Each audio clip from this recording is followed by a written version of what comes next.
Okay, so we should be good to go on Zoom. It did not allow me to choose the floor psychiatric page, so I'm going to have to put it on my personal page and then I will copy it over. I'm not sure, I've never had that happen before. So, welcome, Jill. It's going to be a small group tonight, myself and Brooke Montoya, but let me get started by saying this is Psychology Social Hour, hosted by the St. Joseph Museums, a bi-monthly platform to host experts in the field of mental health. And we appreciate you participating. You can see it through Zoom, Facebook Live, and it will also be in our YouTube channel. I'll upload that tomorrow. I have a small disclaimer to read before I introduce our guest. This free virtual series features an educational program on a topic of mental health. This event is for generalized information, as in no way a form of diagnosis. Please consult with your doctor or therapist for specific medical or psychological advice. We are merely starting the discussion to help destigmatize mental health. Mental illnesses, symptoms, diagnosis, and treatment methods are all a highly individualized process. And with that, I would like to introduce our host tonight, Ms. Brooke Montoya. She is a certified therapist, a professor at Southern Nazarene University. She is the author of at least two books, one being Haunted Atchison, and on the side, she does paranormal investigations. So welcome, Brooke. Thank you. Thanks. Thank you for having me. You're I'm welcome. excited to talk to you all today about mental health and the paranormal. So, right before spooky season, when we tend to think about this topic a little bit more, unless do it for an extensive time-sucking hobby like myself. So, and Jill is my teammate. You don't have to say hi, Jill. I know you're just watching from the shadows. And also Tammy. We are Afterlife Paranormal Investigations of Oklahoma. We've been together for about 5 years now, and I've been investigating for about 10 total. Yes, and in my day life, I am a professor at a university teaching substance use counseling, and I'm a licensed therapist, LPC and an LADC. So generalized, but then also licensed alcohol and drug counselor, and I'm a certified hypnotherapist. So lots of little variety of tools there. So let's talk about paranormal first, like what that word means. Um, Anomalous experience is one word you might hear, especially in the research. What an anomalous experience is a strange experience that science can't quite fully understand or explain. And so that is the term that it is given until we further know, based on research, what causes it or why it's happening. And so research helps us understand that, but a lot of paranormal things have not quite fully been researched. Or you might hear the word paranormal phenomenon, which is different experiences that one might have that's paranormal. So extrasensory perceptions, which would be beyond your five senses, like experiencing something with a third or a sixth sense, out of body experience, a medium mystic communication. You might have also heard of like telekinesis. Grouped in paranormal is also encounters with ghosts, belief in ghosts, encounters with aliens, Bigfoot, other cryptic creatures. So there's a lot lumped into paranormal. Um, Parapsychology, if you've heard of that term, is a study that began kind of around, well, the term was coined in about 1889, but the research started in America and UK. It was really popular in America and UK around in the late 1800s to 19th century, in a reaction to the spiritualist movement.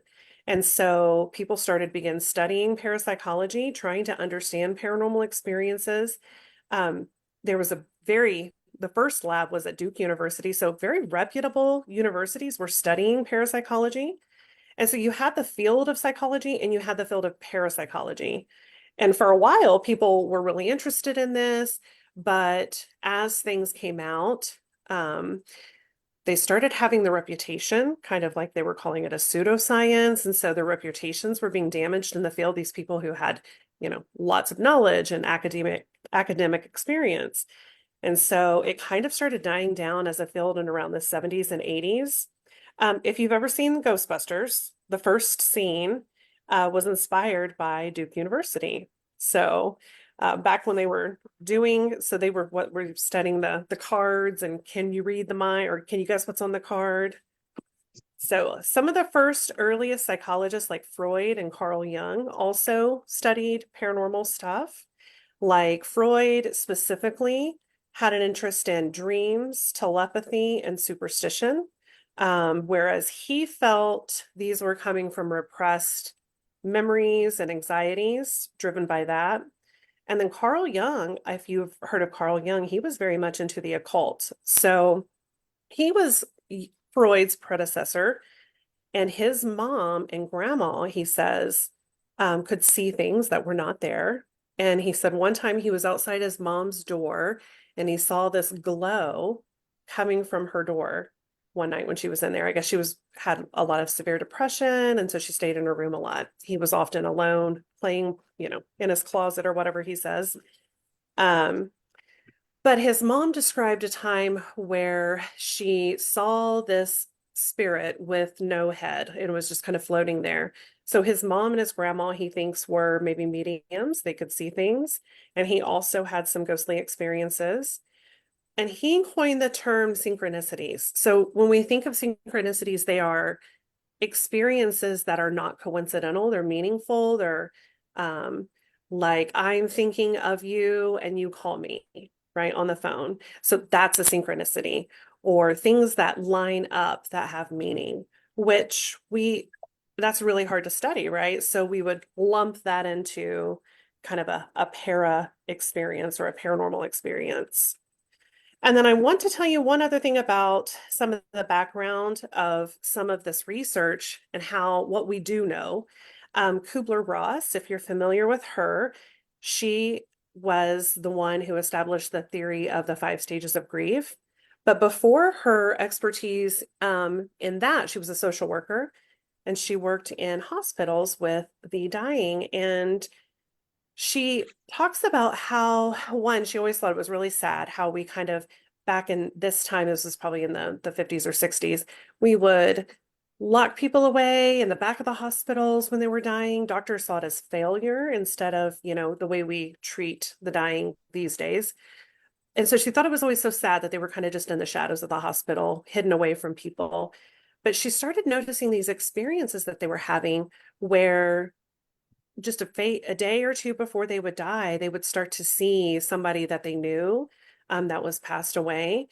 And so this was happening enough that she started to become really interested in these dying experiences that couldn't be explained, right? Because we didn't have any information of this at this time. And then another instance that she talks about that was really remarkable in her understanding this paranormal phenomenon was a little boy and his sister and his mom that were in a car accident. And the mom and sister went to a different hospital, and the little boy went to another hospital and he died.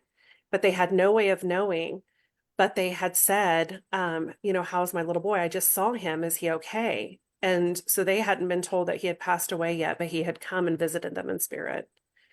So these are some early accounts. Probably the most research topic is near-death experiences that we have been most interested in the field.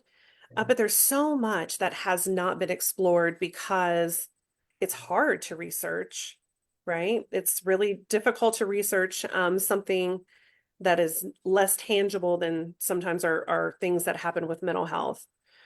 And then also funding. People have to be interested in paying money to fund this research, and so that can be a difficult thing to better understand the paranormal.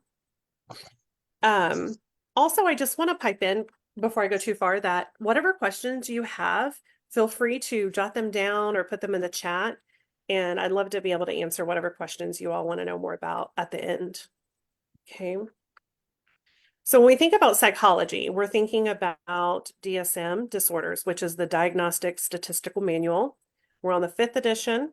And so these disorders have criteria that have been researched extensively and determined to, if we look at this criteria and they meet a certain amount, depending on what the disorder is, then they would qualify for that. And so there is a lot of research on the mental health side of what we're talking about. So when we're thinking about paranormal and mental health, we're thinking about like what is normal and what is clinically significant. So I have some stats for you. In a study done in 1992, over 50% of the population reported at least one paranormal experience. So that's quite a bit of years ago. But 1992, the most reported phenomenon was telepathy by about a third to half of the population and clairvoyance by about a fifth of the population.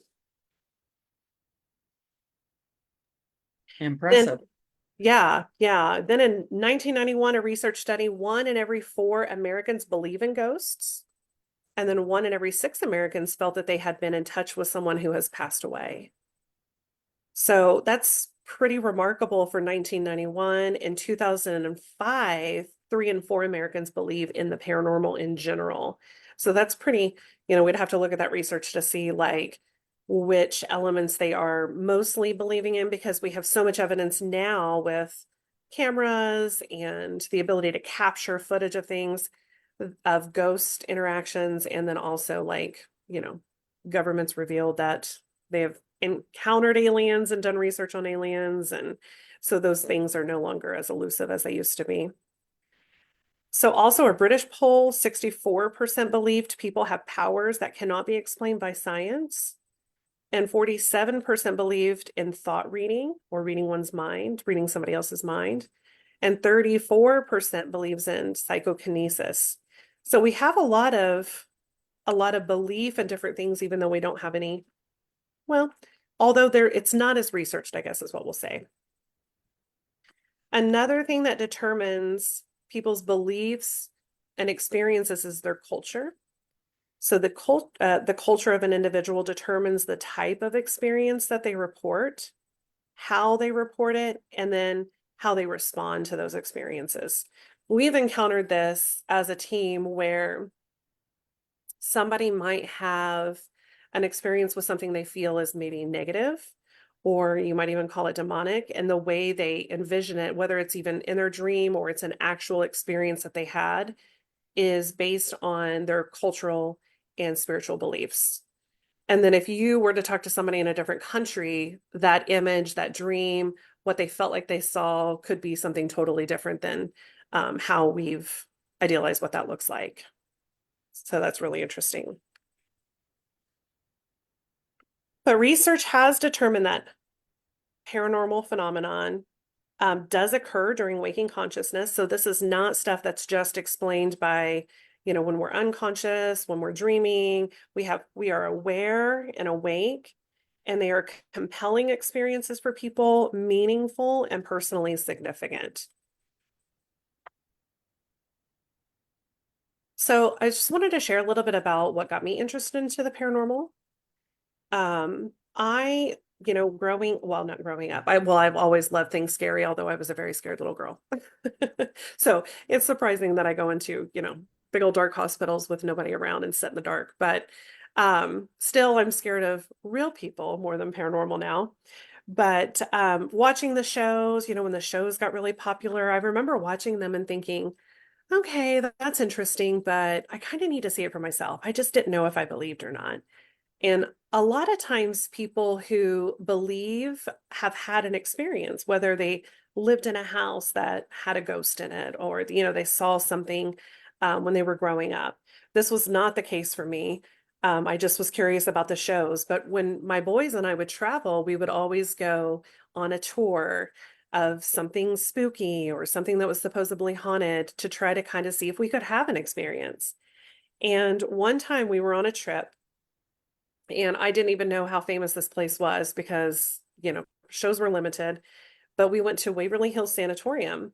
And I don't really think while we were there, it was a really interesting tour. You had to be 18 and over, but I don't really there was nothing remarkable that I was like, oh, wow, we just had an experience, right? But the lady said, we do these tours, we volunteer, and because we do them, our team, we have a paranormal team, we get to come in here and research and investigate on our own time. And I decided then that I was going to find me a team as soon as I got home. I'm like, why haven't I thought of this? This is great. I want to know more about this. I want to do my own research. And then we got back to the hotel and I'm flipping through pictures that we took. And I caught an apparition of this little boy. It looks like he has blonde hair and his hair, it's like parted on the side and kind of combed over, like if he was from maybe the 40s or 50s. And this Mhm. was a tuberculosis hospital. It looked like he was wearing a white shirt, but he was blurry and see-through. But he was looking at me and, as if to like, what is she doing over there? And nobody on the tour was over 18. So we've gone back to Waverly Hills, it was a few years ago, and we stood in that same door and we took some pictures since we were there to see like, okay, what is the height of this thing? And can we recreate this? And it was remarkable, like with us standing in the doorway, we were much taller. So he looked like he was maybe 10, 11 or so. So probably no matter how much I investigate, I will never capture something so amazing. But that was my first paranormal experience and also a little godsend of like, hey, go find you a team. So another thing that piqued my interest was in grad school when I was studying counseling, I met a girl who had always seen spirits since she was a little girl. And the fact that we had a relationship and she hadn't really shared this with me really made me, I believed her. And then I was like, okay, maybe there is something to this. I want to know. And so that's when I found a team. So, and then now all of the things that I've experienced have really shaped my views on the afterlife and my spirituality in ways that I never could have imagined. Because once you do have experiences and start getting answers to things and start seeing things, it just really, it's really amazing. It really changes you. And that is some of the things that the research talked about too, was how it can really be a coping skill for people, and really give them hope. But also there can be some downsides to it that we're going to talk about too. So some things that I work with are mental health issues, and substance use. And I want to say that in some of the work that we've done as a team, one of the things that I've noticed, so this is not founded in research, this is my personal experiences, so this is very subjective. But when we are helping someone who has something in their house, well, the first thing that we try to do is debunk it for something logical. But if that can't be, one of the patterns that I've noticed is if somebody has mental health issues or has substance use issues, it can be like an attraction to something negative or like a spirit that feeds off of negative energy or chaos. And so people who can have severe mental health or substance use issues can be vulnerable. Not to say that, something's just going to be invited in their home per se, but like things that are negative, a lot of chaos in our life, or in the research, it talked about traumatic experiences often. People report having paranormal experiences after having a traumatic experience. So there's something to be said about the uprooting of your life, the chaos in your life, or the extreme emotion that something is feeding off of.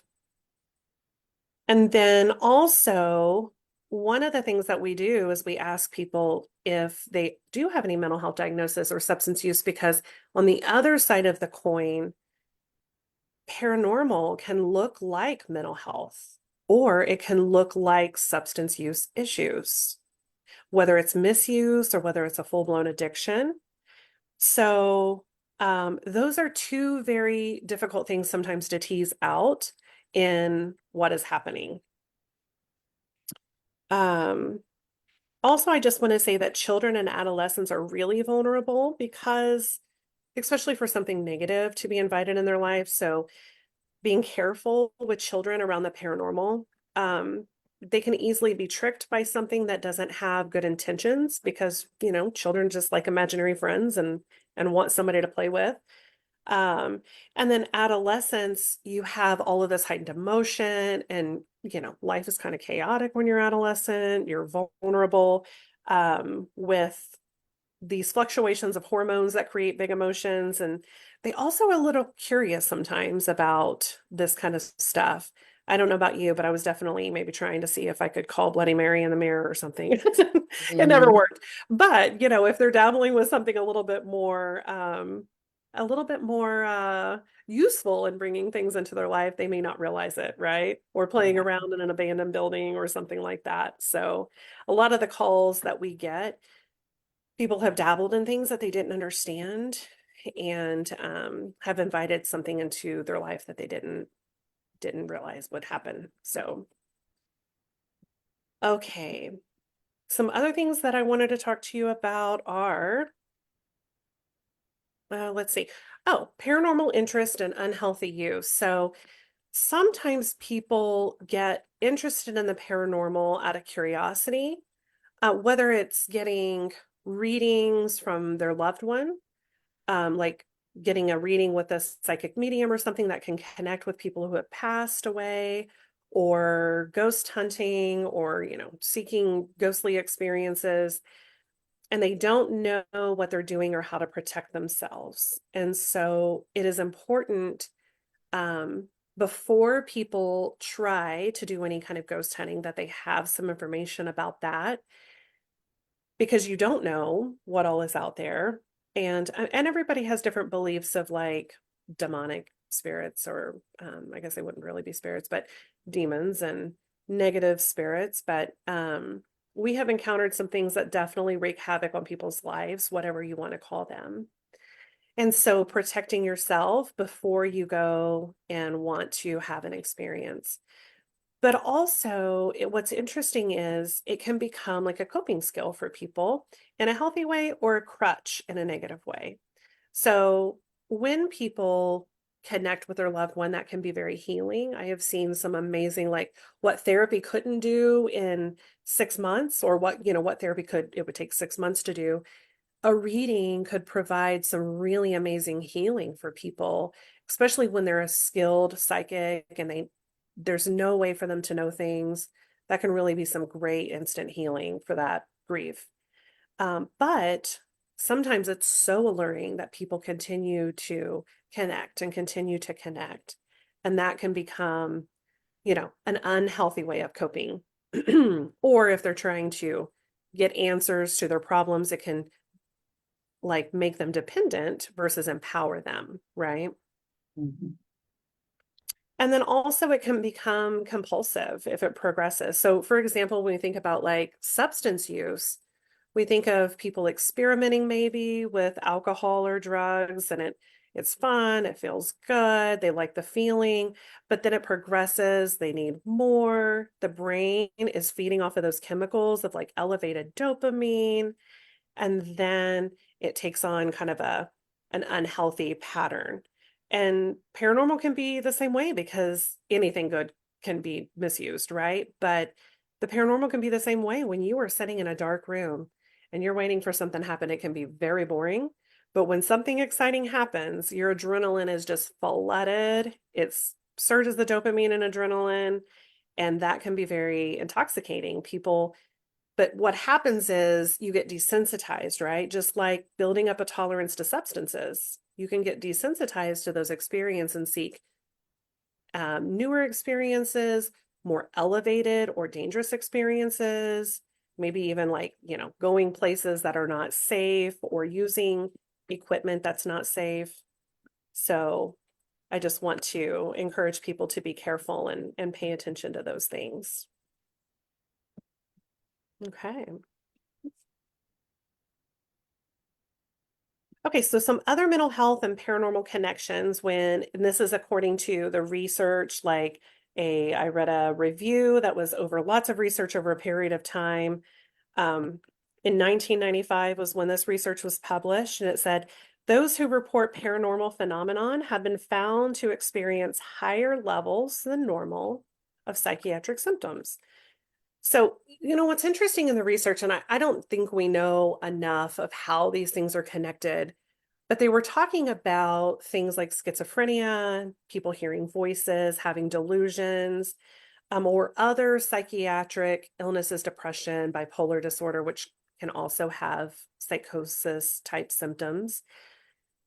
A lot of those are frontal lobe and right brain diseases. Like that's where they're found. That's the dysfunction that they cause in the brain.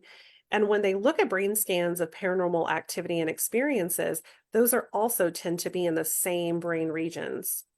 So it's interesting, I wish we did have more research. There is a Rhine Institute, I think is what it was called, in North Carolina that is doing parapsychology research. But, it's really interesting to know, somebody who is a psychic medium, for an example, does their brain function differently than maybe in line with somebody who also has same brain regions, but it presents as schizophrenia. Because schizophrenia is very different. It's going to have symptoms that don't occur with other things, like ways of speaking. People who have severe schizophrenia are going to have delusions that are beyond just seeing things that are not there or hearing voices. They can seem very similar, but typically they progress into like we call like salad speaking. Words will be mixed up and jumbled. Um, so, but there is a lot of overlap. And so if you'll have any questions of that at the end, feel free to let me know. Those with mental health disorders report unusually strong convictions about supernatural phenomenon. I thought that was interesting.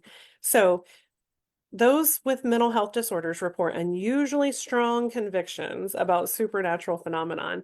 Honestly, the things that I found, I felt were not super positive and supportive of. It almost sounded like there was a bias of if there's paranormal beliefs or experiences, it was leaning toward unhealthiness, like we think with mental health. So that was research in 83 and also reproduced in 94, probably slightly different. They've also tried to study child abuse and trauma and paranormal, and the studies associate these, but find little connection between the two. Some of the assumptions are that some of the spiritualism and paranormal can give that person a sense of control over themselves, over their environment, if they grew up in like a chaotic home where they didn't have a sense of control. And so this is something that I have a little bit more control over, um, and gives them some what we call self-efficacy. Like I can do this, I can create this with that control.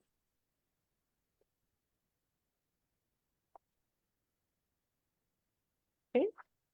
And every culture has reported some sort of paranormal activity. So there's not a culture in the world that we've encountered yet that has not had some way of articulating some paranormal experience, which is interesting. So there's something to this, although there's not extensive research like we research the mental health field, even though we can consider that even fairly new compared to other types of sciences.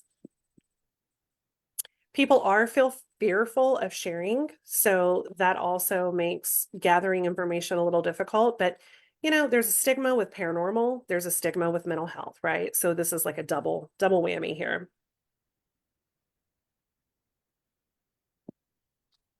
All right. So I would love to take any questions that you have of anybody that is watching or Okay, well, we don't have anybody else on the line besides Jill and myself, although I have a question or two. yeah, would love it. How, what kind of percentage do you think, and probably it has to just be a guesstimate, but um, that people that have mental illness, severe, not depression, I Mhm. mean, I know depression can be very severe, but psychosis type mental illness, what kind of percentage do you think that a paranormal event or I don't even want to say paranormal, I want to say like a spiritual Mm. event caused caused the mental illness.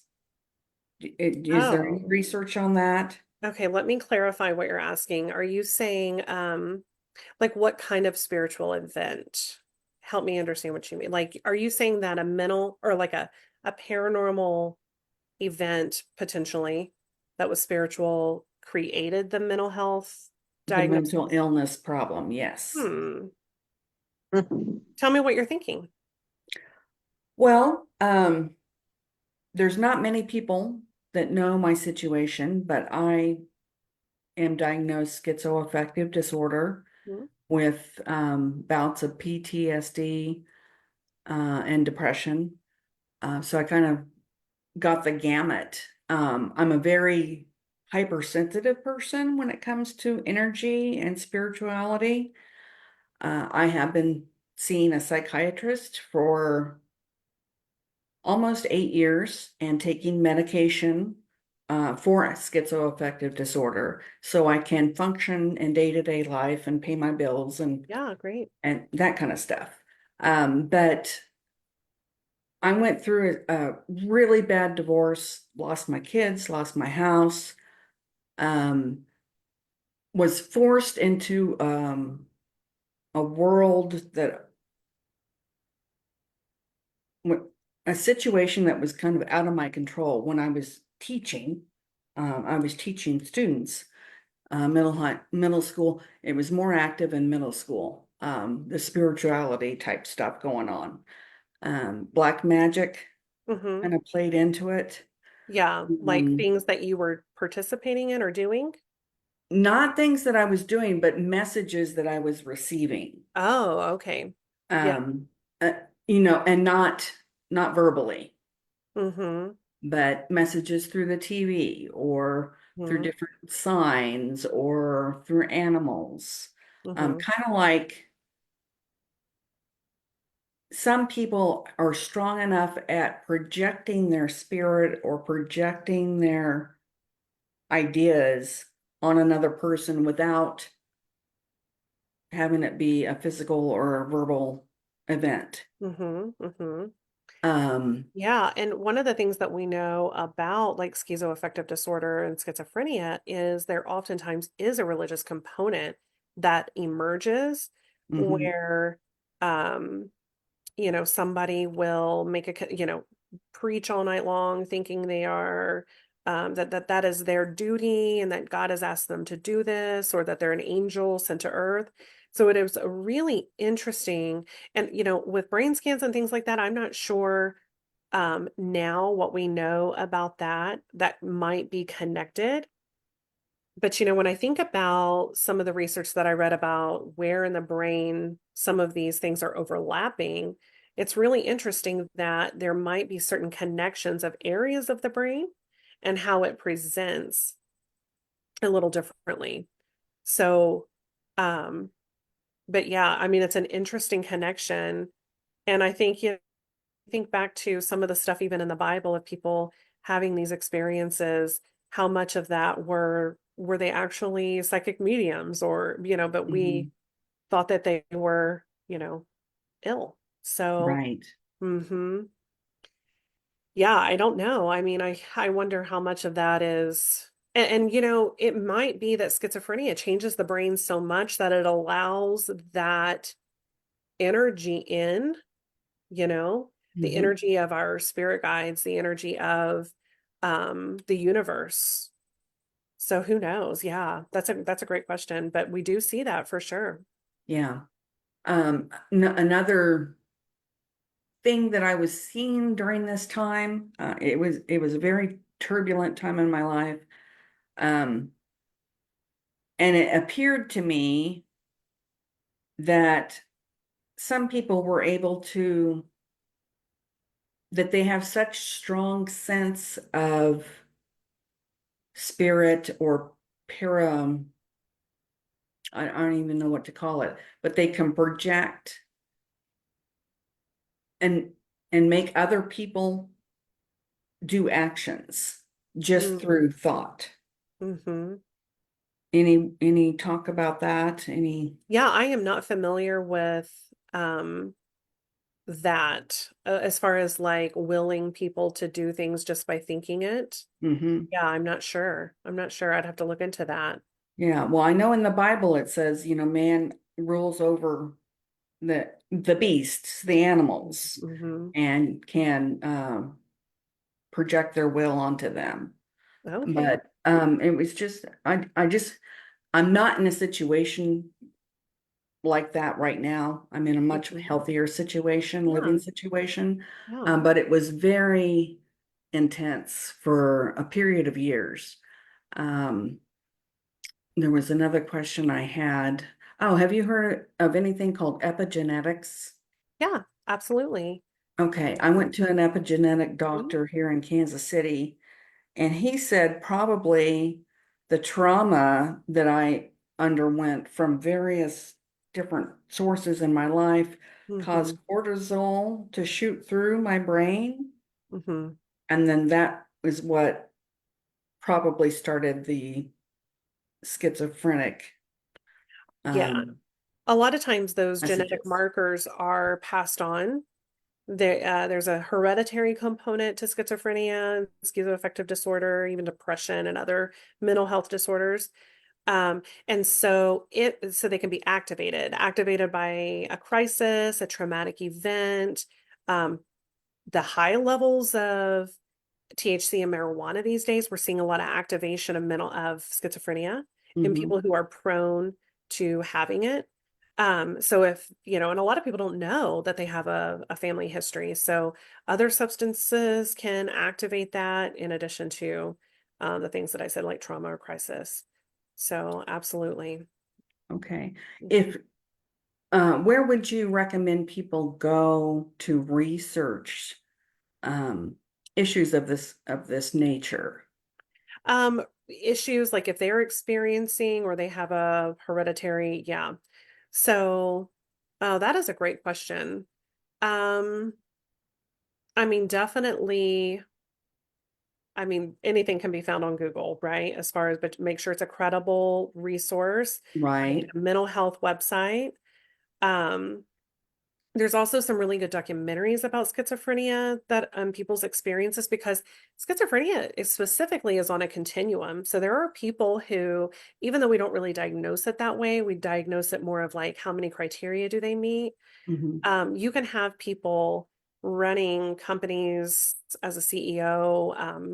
If they're on medication, they function very well. And then you can have people that, despite the medication, they can hardly take care of themselves. They can hardly get up and shower or pay their bills. And so it's really vast in how people experience it.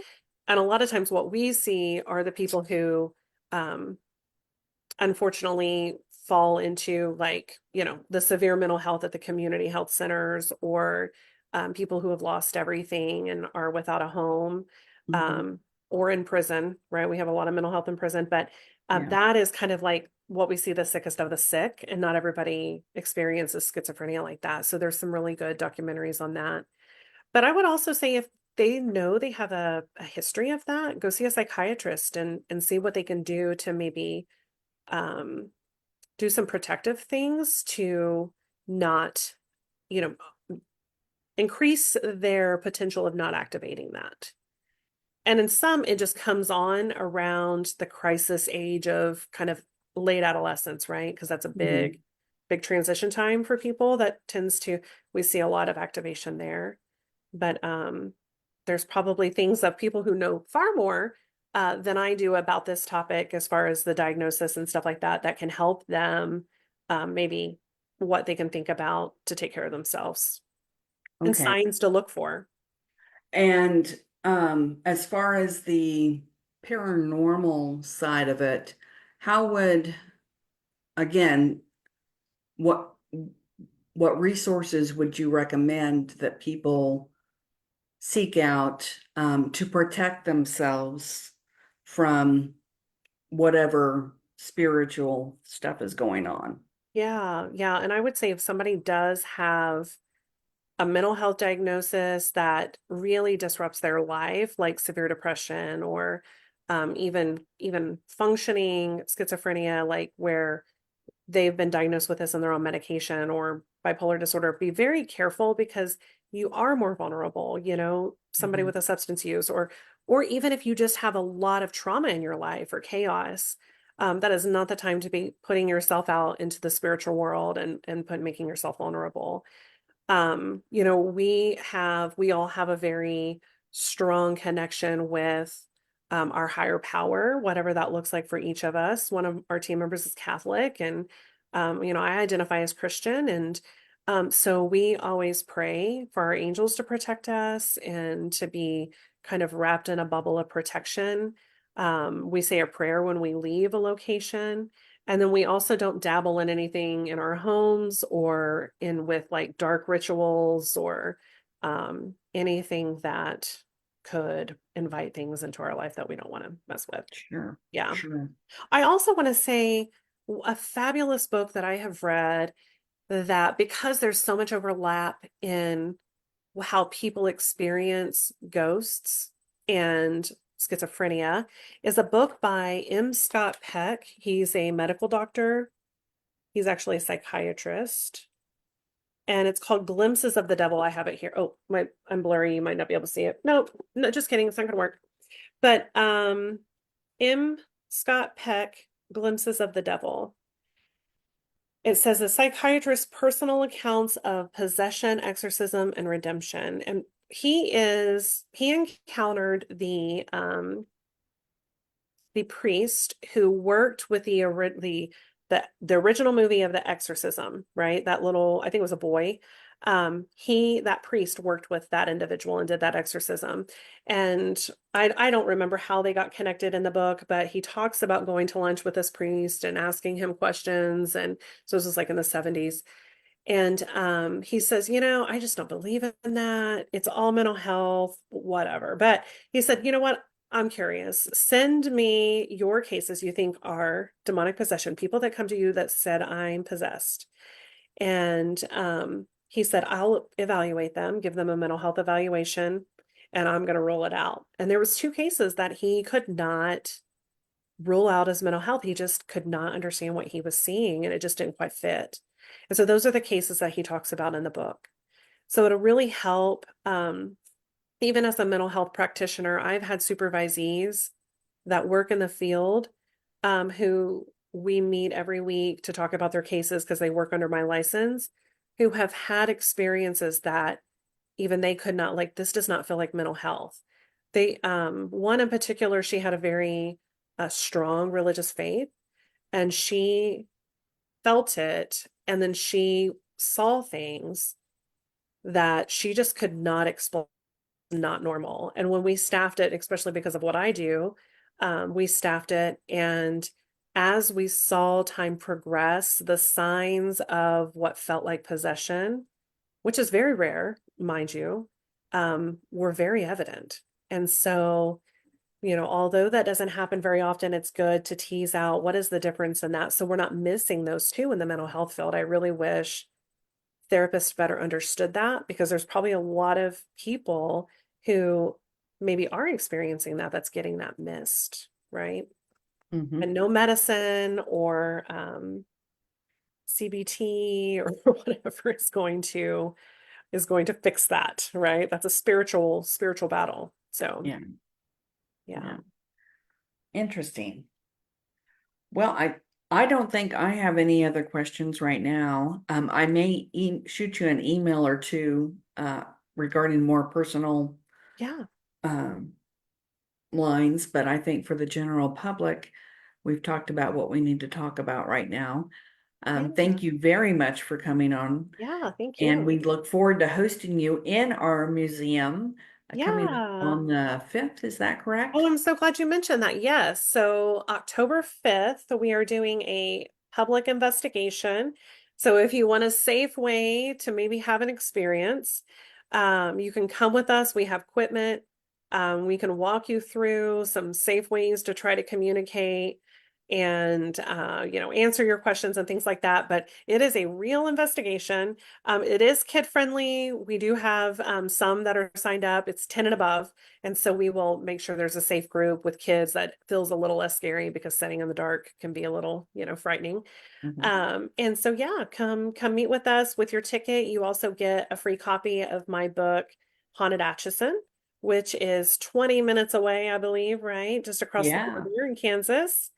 And yeah, such great locations there that you can continue what you learned safely and yeah, have some experiences that maybe change your perspectives of the afterlife too. absolutely. Wonderful. Well, thank you so much for coming Yeah, on, and thank we you so look forward much. to having you in person. I appreciate it. Yeah, thank you so much and have a great Halloween. Thanks. You Thank you. too. You take Bye. care. Bye-bye.